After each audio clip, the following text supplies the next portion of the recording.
Let me bring Selam here, who obviously feels that she would not be free if she went to Eritrea. Can you just pin that down a little bit here? If you landed in Asmara, what would happen to you with your point of view? What is it you fear? What I fear is the fate that has happened to 11 top officials in September 18, 2001. President Isaias Afwerki overnight arrested 11 of his colleagues from the EPLF, from the same organization that fought and gained the immaculate victory of the Eritrean people, the Pan-Africanist movement that Thomas is talking about. Let's be clear about this. Eritrea has got a potential to play a very positive role in that part of Africa.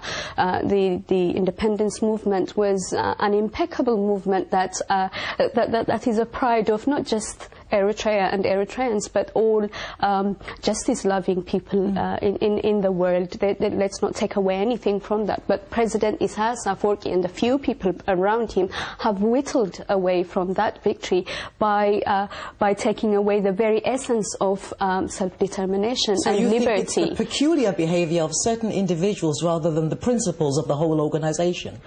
I think it's the personality and the paranoia of the president, which is at the heart of the things that have gone bad for Eritrea. Would you like to respond to that very quickly? I think the majority of Eritreans would find it very laughable that Selam can equate herself with the 11 ministers which are incarcerated at the moment. To be honest, the difficulties in Eritrea at the moment emanates by from the interventions and the very devastating war that we had in 1990 to 2000, and there has been some problems, yes, but we have been able to solve those problems and trying to ensure that our sovereignty and our integrity is actually still in place.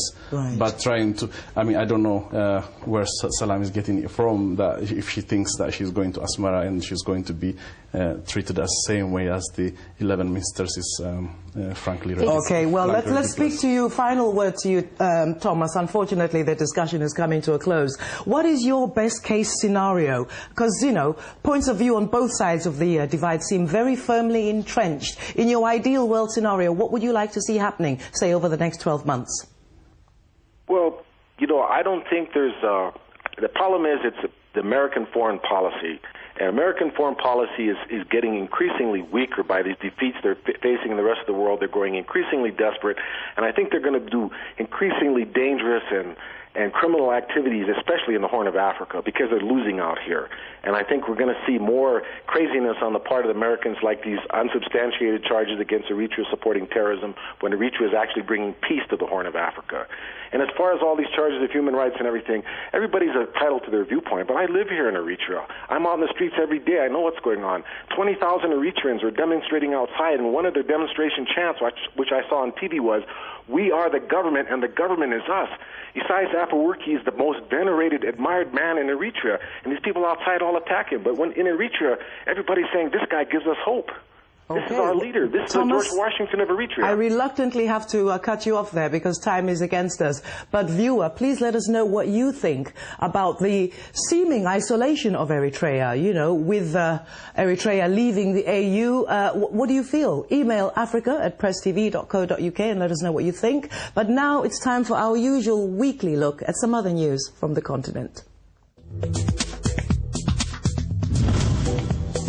The first locally produced solar panels in Ghana have gone on sale with what the government hopes would ease the country's long-lasting power shortage. Senegal's energy minister has announced that his country is preparing to build a nuclear power plant with the help of France. The project could make Senegal Africa's second nuclear energy producing country after South Africa, which has 2 French-designed reactors at Quebec near Cape Town. The International Women's Day has been celebrated all over the world. The first celebration, which was in 1911, will reach a global centenary next year. The day is celebrated yearly to acknowledge the economic, political and social achievements of women.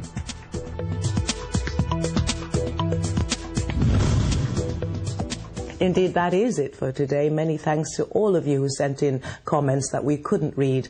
Email africa@presstv.co.uk, or you can text us at +44 78 0000 8086. Don't forget, messages will be charged at your local operator rates. Big thank you to today's guests. They were Selam Kidane, Sirak Bahlbi, and from Asmara in Eritrea, Thomas C. Mountain. Thank you for watching. Join me, Vuyiswa, and the team next week on Africa Today.